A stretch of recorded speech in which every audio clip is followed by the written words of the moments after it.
Channel. तो देखिए market के अंदर हमें 1% के आसपास की गिरावट देखने को मिली है, लेकिन इस गिरावट के अंदर भी एक ऐसा स्टॉक है वाकरन जो 8% अप फिलहाल चलता हुआ दिख रहा है। स्टॉक के अंदर हमें अच्छी खासी तेजी देखने को मिल रही है। तो कंपनी करती क्या है, ये कंपनी आईटी सेक्टर से बिलोंग है। ये company e commerce software provide करती है। तो स्टॉक के अंदर हमें 8% की यहाँ पे आज तेजी देखने को मिली है। स्टॉक अपने बॉटम आउट होता हुआ नजर आ रहा है।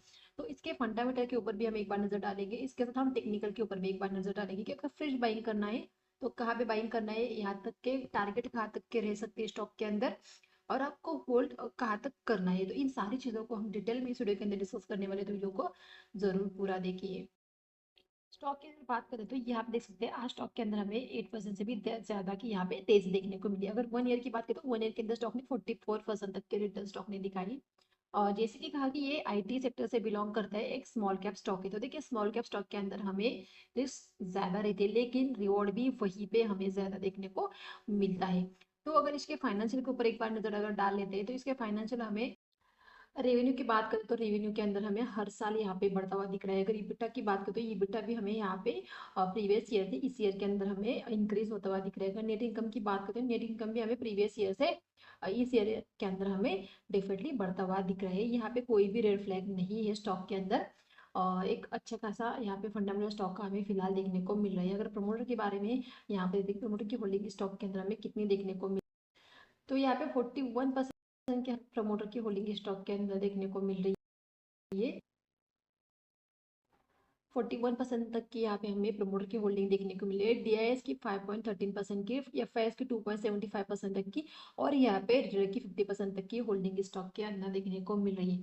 देखिए रिटेलर का पार्टिसिपेट बहुत ज्यादा है यहाँ पे, और इसीलिए हमें स्टॉक के अंदर देखने को मिला है। सबसे पहले स्टॉक की प्राइस अगर देखेंगे तो 31 रुपीज के आसपास स्टॉक प्रेजेंटली ट्रेड करे, मतलब 100 के अंदर ही इसकी प्राइस हमें देखने को मिलती है। इसके साथ एक स्मॉल कैप स्टॉक है। तो देखिए स्मॉल कैप है, मिड कैप है या लार्ज कैप है, इससे ज़्यादा फर्क नहीं पड़ता है। फर्क पड़ता है स्टॉक की प्राइस से।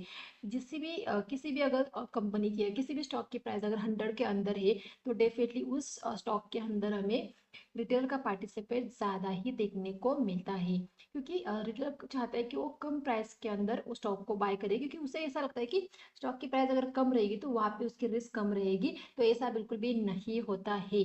देखिए ये इस चीज को दिमाग से बिल्कुल भी निकाल दीजिए कि प्राइस डिसाइड करती है कि आपकी रिस्क ज्यादा है या कम है। तो बिल्कुल भी ऐसा नहीं होता है। देखिए स्टॉक के फंडामेंटल, स्टॉक के टेक्निकल के ऊपर, और आपके यहाँ पे कितनी क्वांटिटी के साथ आप ट्रेड कर रहे हैं उसके ऊपर आपकी रिस्क रिवॉर्ड यहाँ पे आप देख सकते हैं कि आप कितनी रिस्क ले सकते हैं, कितना यहाँ पे रिवॉर्ड आपको मिल सकता है। तो ये सारी चीज़ों के लिए आपको टेक्निकल का ही सहारा लेना पड़ता है। तो इसीलिए हम चार्ट को रीड करेंगे, हम टेक्निकली चार्ट को देखने की कोशिश करेंगे कि कहाँ तक के टारगेट हमें देखने को मिल सकते हैं, कहाँ तक के रिस्क हमें स्टॉक के अंदर देखने को। प्रेजेंटली यहाँ पे हमने वाकरन का स्टॉक लगा के, चार्ट लगा के रखा है। यहाँ पे हमने 1 डे के टाइम फ्रेम लगा के देख सकते हैं। स्टॉक यहाँ पे एक बॉटम आउट होता हुआ नजर है, लेकिन इसका बॉटम ऊपर लगता हुआ दिख रहा है। देख सकते हैं बॉटम ऊपर की तरफ लगता हुआ दिख रहा है, मतलब स्टॉक धीरे धीरे धीरे ऊपर की तरफ बढ़ता हुआ दिख रहा है। आज हमें अगर ये एक कैंडल आप यहाँ पे देखेंगे तो एक कैंडल 1 डे की कैंडल यहाँ पे हमें देखने को मिली। ये एक कैंडल है जो 1 डे की कैंडल हमें यहाँ पे देखने को मिले। तो स्टॉक का रजिस्टेंस 37 के आसपास स्टॉक का रजिस्टेंस हमें यहाँ पे देखने को मिला है। अगर हम अगर बड़े टाइम फ्रेम के ऊपर मंथ के ऊपर जाते हैं तो ये हमारा मंथली चार्ट है। तो इस चार्ट के ऊपर आपको दिख रहा होगा स्टॉक एक रेंज के अंदर ट्रैवल करता हुआ नजर आ रहा है। ये देख सकते हैं कितनी नैरो रेंज के अंदर स्टॉक ट्रैवल कर रहा है। तो देखिए जब भी इस रेंज के ऊपर स्टॉक निकलेगा डेफिनेटली बहुत बड़ा मूवमेंट हमें देखने को मिल सकता है। अगर इसकी रेंज की, अगर अपर रेंज की बात करते हैं तो अपर रेंज इसकी हमें 71 के आसपास आ रही है, मतलब हम 71 तक के टारगेट के लिए भी बैठ सकते हैं। जो शॉर्ट के टारगेट चाहते हैं तो 37 हमारा एक नियर रजिस्टर यहाँ पे हमें देखने को मिला है। इसके बाद हमारा 71 का एक रजिस्टर हमें यहाँ पे देखने को मिल सकता है। तो देखिए फिलहाल स्टॉक बॉटम आउट होता हुआ दिख रहा है, यहाँ पे पोटेंशियल भी दिख रहे हैं। इसके साथ फंडामेंटल भी बहुत अच्छे हैं, मतलब उतना फंडामेंटल के अंदर कुछ भी नहीं है।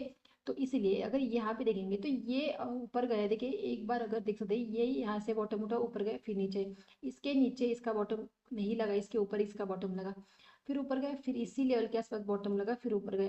तो डब्ल्यू काइंड ऑफ पैटर्न हुआ, फिर नीचे आया, फिर देख सकते हैं फिर से ऊपर की तरफ बढ़ रहा है। तो ये 2 बार नीचे आया, तो तीसरी बार अगर जाएगा तो डेफिनेटली ऊपर की तरफ ही जाता हुआ नजर आ सकता है हमें। तो एक बड़े टारगेट के लिए आप स्टॉक को डेफिनेटली बाय कर सकते हैं।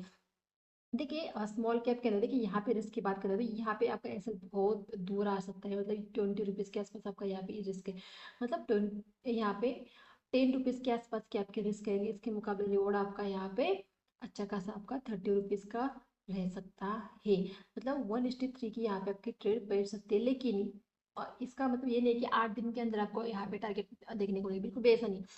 यहाँ पे एक स्मॉल कैप स्टॉक है तो डेफिनेटली इसकी प्राइस 31 रुपीज़ है, तो इसके टारगेट आने में डेफिनेटली टाइम लगेगा। तो इस स्टॉक को अगर आप बाय करेंगे तो सबसे पहले आपके दिमाग में एक चीज़ आनी चाहिए कि आपको पेशेंटली स्टॉक को होल्ड करना पड़ेगा। इसका एसएल आपका 10 रुपीज़ का रह सकता है, तो क्या उतनी रिस्क आप होल्ड कर सकते हो क्या? तो इसके साथ अपनी क्वांटिटी को कम कर सकते हो, इसके साथ आपकी रिस्क भी कम हो सकती है। तो इन सारी चीज़ों को ध्यान में रख के ही स्टॉक को बाय कर सकते हैं। तो देखिए मैंने आपको सारे पॉइंट्स क्लियर किए कि देखिए अगर आपको स्टॉक को बाय करें तो किन पॉइंट के ऊपर आपको ध्यान देना चाहिए, आपकी रिस्क कितनी रह सकती है, आपका रिवॉर्ड कितना रह सकता है, इन सारी चीज़ों को मैंने आपको डिस्कस किया। तो ये सारी चीज़ें आपके साथ अच्छी बिट रहेगी कि आप 10 रुपीज़ तक का ऐसा ले सकते हैं क्या, तो आप कितनी क्वांटिटी को यहाँ पे लेंगे तो उतना ऐसे आएगा। तो ये चीज़ आप खुद कैलकुलेट कीजिए और क्या उतना लॉस आप बेयर कर सकते हो, मतलब कुछ वजह से स्टॉक नीचे आ गया, जैसे कि मार्केट के अंदर गिरावट चले, मतलब ये गिरावट बढ़ती है और स्टॉक के अंदर हमें यूटर्न देखने को मिलता है, तो क्या हम एसएल अफोर्ड कर सकते हैं क्या? तो इन सारे पॉइंट के ऊपर भी आपको ध्यान देना चाहिए, तभी आप स्टॉक के अंदर एंटर कर सकते हैं। जैसे कि मैंने कहा कि स्मॉल कैप स्टॉक के अंदर आपको रिस्क ज्यादा रहती है, तो अपने रिस्क को भी ध्यान में रखिए। डेफिनेटली रिवॉर्ड भी बहुत ज़्यादा रहता है, लेकिन रिस्क को भी हम नज़रअंदाज नहीं कर सकते क्योंकि रिस्क भी यहाँ पे है। लेकिन स्टॉक बहुत अच्छा मोमेंटम दिखाता हुआ नजर आ रहा है, और मैंने आपके साथ इस स्टॉक को इसीलिए सजेस्ट किया कि मेरे पास भी इसकी कुछ क्वांटिटी है, मैंने भी स्टॉक को लिया है, इस बॉटम के आसपास मैंने स्टॉक को एक्यूमुलेट किया है, तभी मैंने आपको वीडियो बनाया था। तब यहाँ से स्टॉक ऊपर गया फिर स्टॉक नीचे आया, हमारा एसएल अभी तक नहीं हिट हुआ है, मेरा खुद का एसएल नहीं हिट हुआ है, अभी भी मैं स्टॉक के अंदर हूँ, मेरे पास कुछ क्वांटिटी है, तो इसीलिए मैं आपके साथ स्टॉक को डिस्कस कर रही हूँ कि मुझे फिलहाल अभी भी पॉजिटिव स्टॉक दिख रहा है। तो वीडियो अच्छा लगा तो वीडियो को लाइक और चैनल को जरूर सब्सक्राइब कीजिए, और इसी तरह से वीडियो के लिए देखिए चैनल को सब्सक्राइब करके आपको बेल आइकॉन भी यहाँ पे प्रेस करके रखना पड़ेगा, क्योंकि जैसी वीडियो पोस्ट होगी आपको उसका नोटिफिकेशन जरूर मिलेगा। थैंक